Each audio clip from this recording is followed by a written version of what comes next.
So it's only fitting that we end the conference with a startup.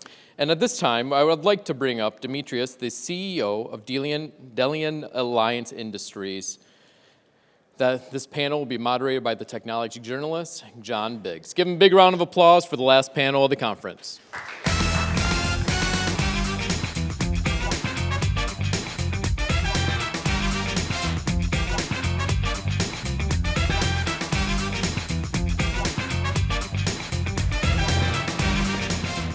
So we're literally all that stands between them and booze. Correct. Yes, so we have to be sure we make this quick and very useful. Dimitrios, your company is Delian Alliance Industries. Tell me a little bit about the company first before we start. Yeah, the company started from people that were in the tech industry, either in London or in the US. I spent 6 years with Apple. One of our key software engineers, he was 7 years with Facebook. We got anxious a lot about the geopolitical events in Europe, not recently, but in 2021, and we started the company. The two big clients we have is the Ministry of Climate Crisis and the Army in Greece. The main solution we provide is connecting any of their sensors, either that being legacy radars, cameras on drones, legacy cameras, in one single software brain. Now, that has a lot of little products around it, like surveillance towers, portable communication boxes, edge computers. But the key thing is connecting every sensor in the Aegean into a single software brain. That's our big success thus far. Mm-hmm. Why Greece? Why are you guys headquartered in Greece? Well, I mean, the company, as I said, started from a lot of people that were from the Greek diaspora in the US. So it was simpler for us to start there. And me coming from the tech sector, I could quickly understand that there were a lot of things in the defense industry that I would have to figure out. And as a company, I don't believe there is a lot of value into building a company providing specific components. I think you unlock the value of new technologies where you provide an end-to-end solution, where you become a full system integrator. To do that, it's very expensive to do that in the US, or start the trial and error for doing that in the US. So Greece, and it could have been Estonia, it could have been Poland. We picked a small European and NATO nation where we could figure out building a defense company, building a prime end-to-end, from how you identify a need, to how you prototype something, to how you deploy something at small scale, to how you have a national system deployed at a country level. Now, having said that, over the last 20 years, in total, we have raised $22 million. A fifth of the team right now are British citizens, and actually a large part of the team is in Britain, like half, if not most of our software is written here. And our goal is now that we had success in one small NATO country to expand abroad. And Britain for us is kind of the key hub in achieving that. How did you raise early on? I mean, obviously you started talking about the Armenian-Azerbaijani conflict in 2021. That's kind of like the impetus, right? That's when you came together. Yeah, I mean, I was a tech guy. Like I was in Silicon Valley, I had a great life. I could not imagine, in 2018, I could not imagine a future where I would be involved in the defense industry. There is a lot of technologies, relevant technologies I was working on, like drone navigation, mobile robot navigation, navigating without GPS, target tracking. But I was working on those for civilian industries. And I could not imagine a future where I could be working in the defense industry. Now, as you mentioned, both Azerbaijan and Armenia, they're both at the fringe of the West, if I may. So during their conflict, it was, I think, late 19, early 20, during their conflict, a lot of people in the West did not pay much attention. But a lot of the learnings that we see now at a large scale, either with respect to like air defense in the eastern flank of Europe, or with respect to the impact of with the impact of drones in modern warfare, a lot of those learnings, you could see them back then. So when I saw those, I literally lost my sleep. Like I was watching footage of like small units or companies getting like wiped out by drones as if someone plays a video game. I lost my sleep on that as a roboticist. And given where I come from, I decided to act on that. And I started the company in late 21. I dropped my job in the US, moved my family back to Greece. A lot of the early investors that believed in us before defense became the hot kid on the block, before defense became a hot investment option. And I think I owe that to having a large network in the US.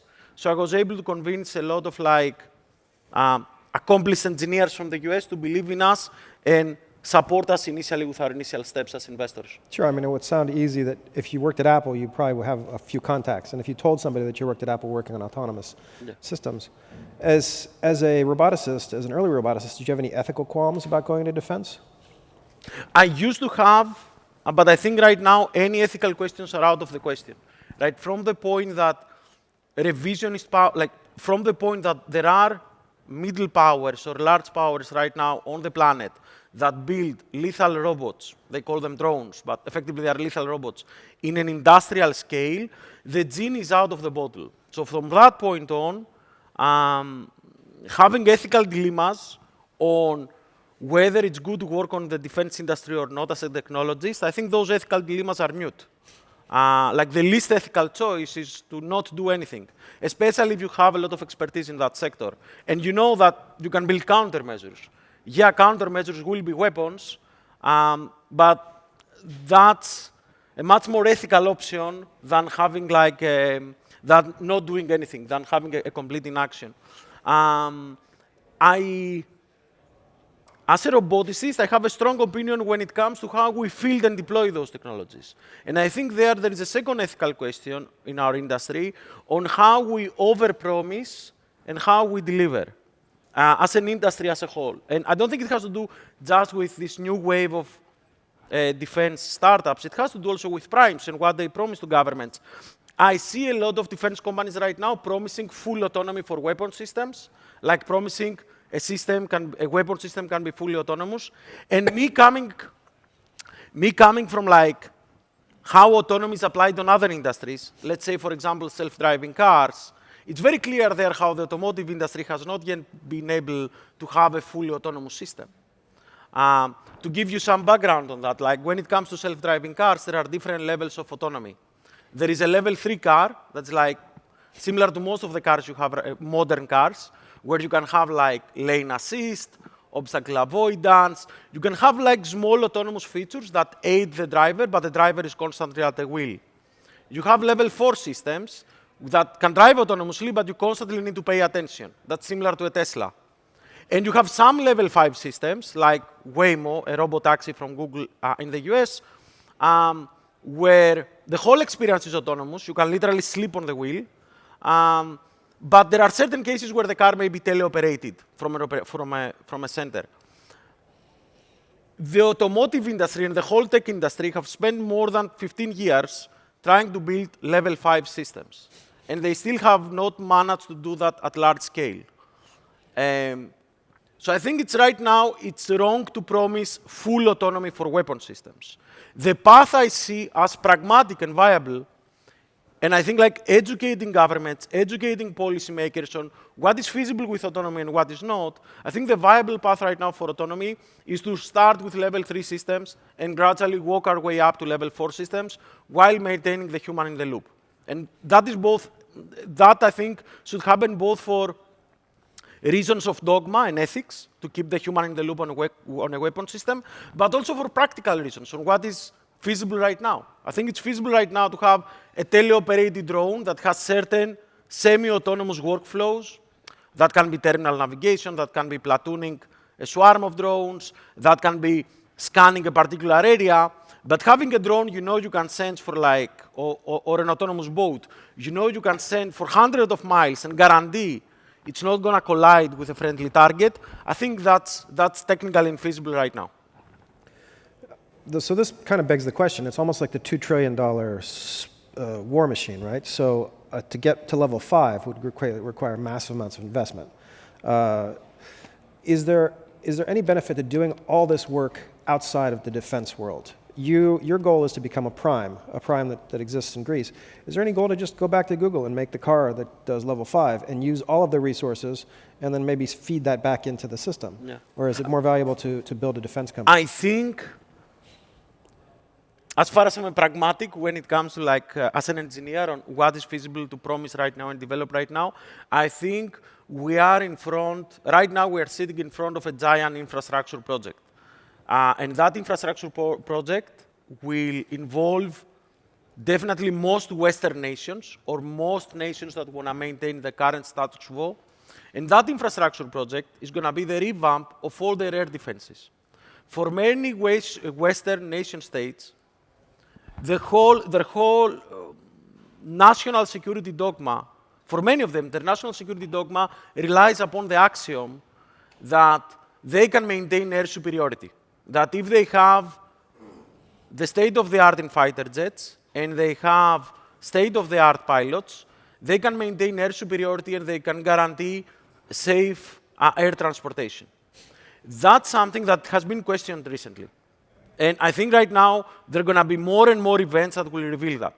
If a nation or if a state like Denmark, rich as Denmark, with their resources and their access to new technologies, cannot guarantee a safe airspace from drones, that means we have a giant infrastructure project ahead of us. The urgency of that is immense. So I think this will be a driving factor for fielding a lot of those technologies over the next years. And I don't believe it's going to be just over the next 2 or 3 years. I think we are talking about a decade-long infrastructure project revamping all air defenses, not just across Europe, but across all nation states that want to guarantee their territorial integrity. What do countries like Greece, smaller countries in NATO, what sort of chances do they have to become bigger players in the defense industry? Obviously, you've proven that Greece can pull it off.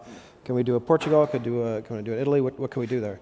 There are examples on that. There are examples of that path. Like there is the example of Tekever that started from Portugal and then came to Britain. There is the example of, at the next level, of quantum systems that started from Germany and now they have quite a lot of success in Australia and the US.